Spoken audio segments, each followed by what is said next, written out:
Hello दोस्तों, मैं हूं आपका होस्ट एंड दोस्त MS हिमाचली। तो आज मैं आपसे रूबरू होने आया हूं एक बार फिर से। तो मैंने सोचा क्यों ना इस बार जो आगे आने वाले एस्पायरेंट है, एग्ज़ाम की प्रिपरेशन कर रहे हैं, स्पेशली हमीरपुर बोर्ड की तैयारी कर रहे हैं, उनको कुछ गाइडलाइन दूं।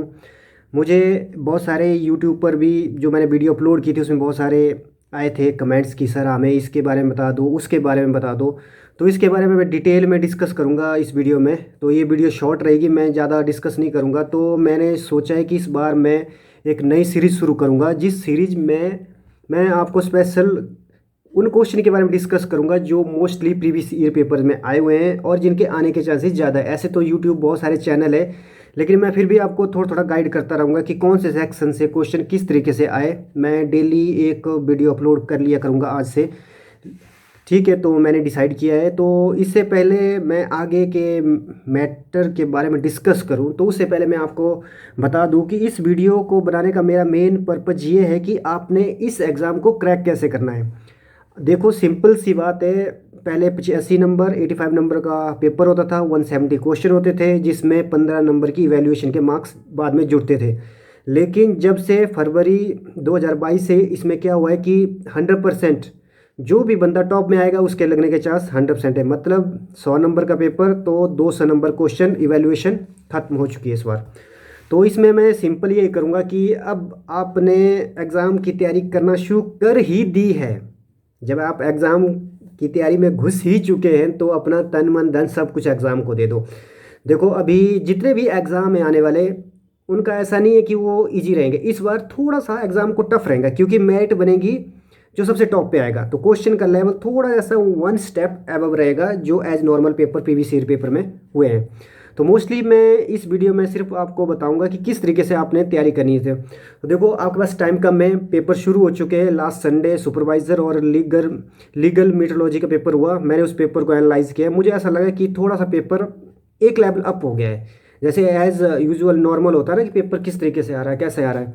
तो देखो, अभी हमीरपुर बोर्ड के बहुत सारे एग्ज़ाम हैं जो अभी होने वाले हैं, और इसके साथ साथ HP सेक्रेटरीट में भी क्लर्क्स की पोस्ट निकली है, ऊपर और भी अदर यूनिवर्सिटी में भी निकली है एग्ज़ाम। तो मेरा एक ख्याल से जो बंदे मोस्टली तैयारी कर रहे हैं, सिंपल बात बोलो, जो तैयारी कर रहे हैं उनके लिए जॉब की कमी नहीं है। नहीं तो बहुत सारे लड़के कहते हैं सर हमें तो जॉब ही नहीं मिलती, जॉब ही नहीं आ रही, सरकार निकाल नहीं रही है। देखो, जॉब बहुत निकल रही है, आपको सिर्फ एक पोस्ट चाहिए। अब उस पोस्ट के लिए आपने कैसे फाइट करनी है, ये आपने कैसे, यही मैटर करता है कि आपने उस एक पोस्ट को कैसे हासिल करना है। पोस्टें 10 भी उतनी है और 20 भी उतनी है और एक पोस्ट भी उतनी है। आपको 10 पोस्ट से कोई मतलब नहीं है, 20 से कोई मतलब नहीं है, आपको चाहिए कितनी, एक पोस्ट जिसमें आपने जाना है। ठीक है, अब देखो, मोस्टली क्लरिकल की तैयारी कर रहे हैं, JO की तैयारी कर रहे हैं, और जो दूसरे अदर टेक्निकल फील्ड है वहाँ से भी बहुत सारे लड़के तैयारी कर रहे हैं। तो मैं सिंपली कहूँगा कि जब भी करंट अफेयर की बात आती है, मैं सबसे पहले करंट अफेयर को उठाऊंगा, जहाँ से आपको मैं गाइड करूँगा कि इन प्रीवियस ईयर पेपर्स के साथ साथ आपने क्या करना है। करंट अफेयर में मोस्टली क्या करना है आपने, देखो मेरा जो पर्सनल एक्सपीरियंस रहा है, मैंने जैसे ही पेपर को प्रीवियस पेपर में एनालाइज किया, तो क्या हुआ कि हमीरपुर बोर्ड में हमेशा से लास्ट 6 मंथ के करंट अफेयर आते हैं। देखो, अभी लास्ट संडे में लीगल मेट्रोलॉजी और सुपरवाइजर का पेपर हुआ, उसमें आए थे मार्च के करंट अफेयर, मतलब आज से 6 महीने पहले के। तो आप मान के चलिए कि इस साल फरवरी से लेकर सितंबर तक के सारे करंट अफेयर आपने पढ़ लेने हैं। अब बहुत सारे लड़के ये पूछेंगे सर मैगजीन कहाँ से पकड़े, कौन कहाँ से पकड़े। देखो, अगर आप ऑफलाइन पढ़ना चाहते हो तो मार्केट से कोई भी लास्ट 6 मंथ की मैगजीन उठा लीजिए। मैं तो मोस्टली वही प्रेफरेंस दूंगा कि आप पर मंथ एक एक मैगजीन अलग से खरीदिए। 20-30 रुपये या 40 रुपये की आती है, ठीक है, उस मैगजीन को खरीद लीजिए। मैं किसी भी स्पेशल मैगजीन का नाम नहीं लूँगा, क्योंकि मैं भी बहुत सारी अलग अलग मैगजीन प्रेफर करता हूँ, क्योंकि क्वेश्चन हर जगह से नहीं उठाए जाते।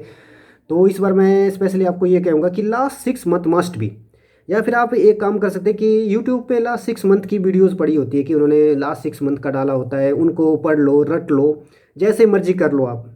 देखो ना, जॉब लगने से पहले कोई नहीं बोलेगा कि आपने क्या किया है। जैसे ही जॉब लग जाएंगे ना, उसके बाद कोई नहीं पूछेगा आपने रट्टा मारा, मेहनत करी, याद करा, कैसे किया, कोई नहीं पूछेगा। आपको जॉब लगा हुआ देखेंगे, आपका स्टेटस चेक करेंगे, आपने कैसे जॉब लगना है ये आप पे डिपेंड करता है। अब देखो, करंट अफेयर की बात होगी, लास्ट 6 मंथ मस्ट भी, कोई नहीं बताएगा। वैसे मैं आपको वैसे कुछ मैगजीन की बात बता दूं, जो जैसे समसमाई की है, अरियंत समसमाई की है, बेस्ट है। एक अमर उजाला ने भी निकाली है एक, और इसके साथ जोगता एकेडमी वालों ने भी निकाली है, कॉम्पिटिटिव एग्जाम की भी मैगजीन निकली हुई है, और इसके साथ ज्ञानम भी है।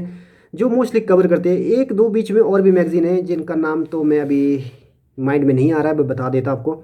लेकिन मेरा मानना है सिंपली, अगर आप मैगज़ीन नहीं लेना चाहते तो आप ऐसा करिए, ऑनलाइन देखिए मटेरियल और हर एक पोर्शन को चेक करिए कि कहाँ से क्वेश्चन आ रहे हैं। ठीक है, अब लास्ट 6 मंथ के आ रहे हैं। और एक बात है कि गैस करना भी आपको सीखना होगा। क्वेश्चन 4 से 5 आएंगे, इससे ज़्यादा क्वेश्चन नहीं आते, ज़्यादा ज़्यादा 6 या 7। करंट अफेयर से मोस्टली 5 क्वेश्चन आते हैं, जो ज़्यादा से ज़्यादा 5 ही क्वेश्चन आते हैं। अगर इस बार हो सके तो 10 क्वेश्चन भी क्लरिकल में आ सकते हैं, 10 से 15 क्वेश्चन आ सकते हैं। तो मानना मेरा यही है कि लास्ट 6 मंथ मस्ट भी देखो ना। अब करंट अफेयर के बारे में बता दिया मैंने किस तरीके से करंट अफेयर आएगा, तो आपको पढ़ना है। उसके बाद दूसरी आती है कि जीके पोर्शन आपने कैसे तैयार करना है।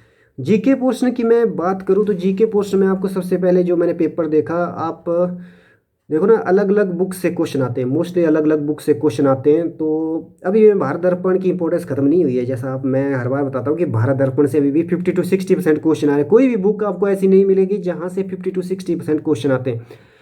आपने ओल्ड भारत दर्पण और न्यू भारत दर्पण, इन दोनों को ना रट्टा मार लो आप। 60%, 60 to 65% क्वेश्चन यहीं से आ रहे हैं। बचे 10 से 15% क्वेश्चन, वो आप लूसेंट की बुक, लूसेंट या अरिहंत की कोई एक बुक फॉलो कर लो।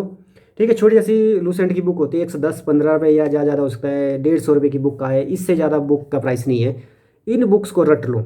अगर आप वाइल्ड नॉलेज में जाना चाहते हैं तो आप पर सब्जेक्ट एक अलग अलग बुक्स खरीद सकते हैं। जैसे पॉलिटी के लिए लक्ष्मीकांत खरीद ली, और जियोग्राफी के लिए माजिद हुसैन खरीद लो, या दूसरे और भी बुक से अलग से खरीद लो। लेकिन मैं प्रेफरेंस नहीं दूंगा, मैं सिंपल कहूँगा भारत दर्पण और लूसेंट की बुक। और हाँ, देखो ना, ऐसा नहीं है कि इन्हीं बुक को पढ़ के आप पास होंगे, बिल्कुल पास नहीं होंगे। इन बुक्स के अलावा भी आपको पता क्या करना है, previous year paper, that is must be previous year paper must be. आपने 2013-14 से लेकर टिल डेट, जब तक एग्ज़ाम चल रहे हैं, सारे क्वेश्चन पेपर, चाहे आर्ट्स का हो, चाहे जिस भी फील्ड का हो, चाहे टीजीटी का हो, क्लरिकल का हो, जेओ, अकाउंटेंट और अदर कोई भी हो, उसमें जो भी जीके आया उसको रट लेना है। क्योंकि मोस्टली 60 to 70% क्वेश्चन अभी भी रिपीटिव आ रहे हैं। रिपीटिव जिसे कहते हैं ना, रिपीटिव। देखो ना, अब प्रीवियस पेपर तो भूल नहीं सकते, क्योंकि यही पैटर्न है। हमीरपुर बोर्ड कहाँ से क्वेश्चन बनाया, कितने एक्स्ट्रा क्वेश्चन बनाएगा, वही घूम फिर के क्वेश्चन बनाएगा। एक क्वेश्चन को 4 तरीके से पूछेगा, वो इतना ही होता है, जवाब उसका वही रहेगा। ठीक है, घुमा फिरा के वो पूछेगा क्वेश्चन। और कुछ चीज़ें ऐसी है, जैसे आपने जियोग्राफी आप पढ़ रहे हो, सपोज करो आप जियोग्राफी पढ़ रहे हो, तो आपने ना एक बार थोड़ी सी लूसेंट की बुक पकड़ लो, या फिर 9th 10th या +1 +2 की जियोग्राफी की बुक पढ़ लो, उसको एक बार पढ़ लो अगर टाइम है आपके पास। ठीक है, या फिर आप, मैं भारत रत्न और लूसेंट को प्रेफरेंस दूँ, उसी को पढ़ो। अगर आपने ईजिली, अगर आपके पास टाइम नहीं है, रिवीजन उन्हीं बुक्स का करो, न्यू बुक मत पढ़ो। न्यू बुक पढ़ेंगे तो आप कन्फ्यूज हो जाओगे कहाँ से क्या पढ़ना है। ये तो रही जीके पोर्शन की। अब इसके बाद आती है एचपीजीके। देखो, एचपीजीके के लिए हिमाचल दर्पण बेस्ट है, क्वेश्चन बाहर से कहीं नहीं आ रहा, जितने भी क्वेश्चन है वही। और हाँ, आजकल एक नया ट्रेंड चल पड़ा है एचपी का, करंट अफेयर। यूट्यूब पे वीडियो बहुत सारी मिल जाएंगी, बहुत सारे यूट्यूब चैनल है, वो वीडियो बना के आपको दे देंगे इजीली। ठीक है, इसके बाद मैं एचपीजीके की बात करूँ तो भारत दर्पण के सिवाय हिमाचल दर्पण one of the most book. ठीक है, न्यू और ओल्ड दोनों वर्जन की बुक आपके पास होनी चाहिए। और साथ में जोग्टा अकेडमी की बुक ले लो, आई थिंक गुड सफिशिएंट। जोग्टा अकेडमी की बुक आपको आई थिंक पब्लिक सर्विस के लिए भी इम्पॉर्टेंट है। इन दोनों बुक्स को पढ़ लो, मोस्ट इम्पॉर्टेंट है ये। देखो ना, अब एचपीजीके की बात होगी। अब करंट अफेयर की भी डेली भाई newspaper first, daily newspaper must भी, इसको आपको पढ़ना ही है, जैसे भी है न्यूज़पेपर पढ़ो। धीरे धीरे आपको नॉलेज हो जाएगा यार। इसको देखो ना, पॉलिटिकल की खबरें नहीं पढ़नी, उसको पहले से काट देना, ऐसे पेन लेके काट देना कि यार मेरे काम की नहीं है। पर हाँ, जो इसके लीडर्स हैं, नेता है, कौन सा प्रतिपक्ष है, कौन किसका डिपार्टमेंट, किसको कौन सा डिपार्टमेंट मिला है, सब पता होना चाहिए आपको। ठीक है, इसके बाद आती है इंग्लिश और हिंदी। बहुत सारे क्वेश्चन है सर, कौन सा ग्रामर फॉलो करें, कौन सा नहीं करें। यार देखो, मैं सबको यही सलाह दूंगा, जब भी आप इंग्लिश ग्रामर फॉलो करोगे या हिंदी ग्रामर फॉलो करोगे, तो देखो ना, एक लूसेंट का इंग्लिश ग्रामर है, और एक अरिहंत का इंग्लिश ग्रामर, और एक एच जी पब्लिकेशन का ग्रामर। इन तीनों ग्रामर में से किसी एक को फॉलो कर लो। ठीक है, पूरा मटेरियल किसी में नहीं मिलेगा, क्योंकि ये बेसिक चीज़ें हैं, ये इसमें मैं कोई वो नहीं बोल सकता। लेकिन आपके पास जो बेसिक ग्रामर है वो पक्का होना चाहिए। इन तीनों ग्रामरों को पढ़ो, डेली 1-1 घंटा लगाओ आप। ठीक है, जो प्रीवियस ईयर पेपर में आए हुए हैं इंग्लिश के क्वेश्चन, उनको एक बार पढ़ लो। उन क्वेश्चन को पढ़ने के बाद आपको अच्छे तरीके से पता चल जाएगा कहाँ से क्या हो रहा है। क्योंकि उनका पूछने का तरीका कैसे है, क्योंकि मोस्ट ऑफ क्वेश्चन रिपीटिव आ रहे हैं, जैसे वन वर्ड सब्स्टिट्यूशन है वो भी रिपीटिव हो जाते हैं। ठीक है, आपके जो आइटम वन फ्रेजेज है वो भी रिपीटिव हो जाते हैं। उसके बाद बचे एंटोनिम और synonym, that can be very, क्योंकि क्वेश्चन डिफरेंट डिफरेंट आते हैं। और उसके बाद आपके जो स्पेलिंग मिस्टेक है वो आपके प्रीवियस पेपर से हो जाते हैं, और कुछ इंग्लिश न्यूज़पेपर पढ़ लो आप, वहीं से भी कवर हो जाएंगे। बाकी आप कहेंगे सर आपने तो इतना सारी बता दिया, अभी इतने सारे कैसे कंप्लीट करेंगे? पॉइंट, बात सही है। ग्रामर पकड़ो, ठीक है, प्रीवियस पेपर और ग्रामर, कोई भी एक ग्रामर पकड़ लो, उसको डेली पढ़ते रहो, डेली पढ़ते हो जब तक आपका पेपर नहीं होता, डेली पढ़ो। ऐसा नहीं है कि आप ये मत सोचो कि आपने इसी साल पेपर देना है। अभी अगर आप सपोज करो क्वालिफाई नहीं हुए तो आपने नेक्स्ट ईयर भी पेपर देना है, इसलिए आज तैयारी होगी, उसका काम आज नहीं आएगा, 6 महीने बाद भी आपको काम पड़ेगा उसकी। मेहनत एक बार करनी है, पर ऐसे ही करनी है कि दूसरी बार आपको मेहनत ना करनी पड़े, पढ़ना इस तरीके से। अब रही हिंदी ग्रामर की बात, हिंदी तो मोस्टली मैं कहूँगा कि आप लूसेंट का ग्रामर ले लो और एक HEA पब्लिकेशन, ये 2 ग्रामर मोस्ट सफिशिएंट ग्रामर है। इसके सिवाय मैं कोई भी ग्रामर लेने की सलाह नहीं दूंगा। और प्रीवियस पेपर में जो भी आया है हिंदी और इंग्लिश का पोर्शन, पेपर से पहले उसको जरूर देख के जाना है, चाहे जो मर्जी हो जाए। मार्केट में कंपटीशन एज बुक आती है एक, ठीक है, क्लर्क की भी आती है और पब्लिश रिक्वेशन के लिए भी आती है, उस बुक्स को खरीद लो। उसमें मोस्टली आई थिंक 100+ पेपर है, उन्हीं पेपर में से आधे ज़्यादा क्वेश्चन आपके रिपीट हो गए। आप कहेंगे नहीं सर यार ये तो सही बात है।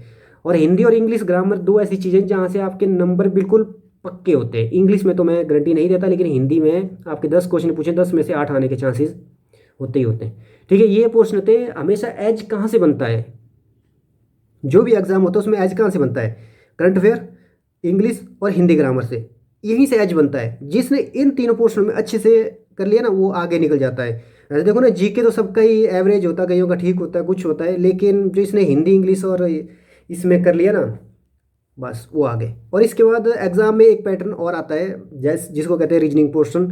रीजनिंग प्रैक्टिस से आएगी। मैं सिंपलीफाई करके बोलूँ तो आपको रीजनिंग की एक मार्केट से बुक ले लेनी है और यूट्यूब पे देखना है कि कैसे आ रहा है। देखो, डायरेक्शन का क्वेश्चन मैंने हर बार देखा कि डायरेक्शन कौन सी डायरेक्शन में जा रहा है, आ डायरेक्शन के क्वेश्चन हर बार आते हैं, ठीक है। उसके बाद कोडिंग हर बार आती है, ठीक है। इन क्वेश्चन को रट्टा मार लो, टेक्निक सीख लो, इनकी रट्टा मारने की टेक्निक सीख लो, कैसे क्वेश्चन को सॉल्व करना है, बस। बाकी पेपर में और करंट अफेयर के बारे में बता दिया मैंने, एक्स्ट्रा कुछ नहीं आता इसके भाई, यही क्वेश्चन है आपका। थोड़ा सा देखो ना, अभी जो बंदे जिस फील्ड का कर रहे हैं, थोड़ा बहुत 10 से 15 क्वेश्चन वहाँ से आने के चांसेस है। कंपटीशन टफ हो गया है तो एक लेवल अप है। प्रीवियस ईयर पेपर को देखा जाए तो इस बार का कंपटीशन थोड़ा सा एक लेवल अप हो गया है, जिसे कहते हैं ना कि जॉब में सिर्फ वही जो टॉप में है उसी के आने के चांसेस है। अब देखो, जब जॉब की तैयारी करने आप लोग बैठ ही गए हो, तब तो फिर पीछे क्यों हटना? जॉब लग के दिखाना है, करके दिखाना है कुछ। अगर आप ऐसे बैठे रहोगे तब तो कुछ भी नहीं होने वाला। देखो ना, तैयारी करने में ऐसा है कि जिनके पास टाइम है, जो 20-21 में तैयारी अभी रिसेंट ईयर में कर रहे हैं, उनके पास तो टाइम है। जो 25+ हो गए उनके पास प्रेशर ज़्यादा है। तो इसलिए मैं कहूँगा एक बार पढ़ो, ऐसा पढ़ो कि दूसरी बार को पढ़ने की ज़रूरत ना पड़े।